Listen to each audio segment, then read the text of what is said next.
Mahigit sa 5 milyong sako ng bigas sa buong bansa ang nasasayang kada taon ayon sa isang pag-aaral. Kaya ang Department of Agriculture isinusulong ang pagbibenta ng half rice sa mga kainan. Balitang hatid ni Bernadette Reyes. Talaga namang mapapasarap ang kain mo kapag may only rice sa restaurant o karinderya. Pero ang ending minsan, nasasayang lang ang hindi na maubos na kanin. Sa restaurant na ito nga, isang plastic na puno ng kanin ang nasasayang kada araw.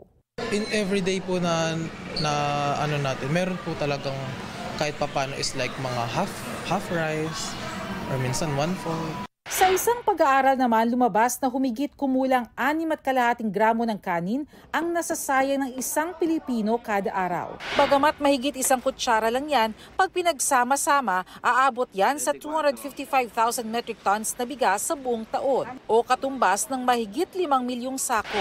So pag pinagsama-sama po natin yon sa lahat ng population during that year, kaya niya magpakain ng 2.79 million Filipinos for a year. Si Nanay Rosie, sumasama ang loob kapag nakikitang may natitirang kanin.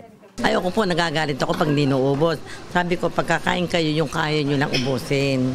Para maiwasan ang food wastage, sinusuportahan ng Department of Agriculture ang programang magkaroon ng half rice na serving sa mga restaurants at karinderya kagaya nito. Gusto talagang i-revive, for the record, gustong i-revive ni Secretary yung bill na ma-offer yung half rice. For example, yung 255,000 metric tons at 43 pesos per kilo, that will translate to about 3.6 billion pesos worth ng bigas annually.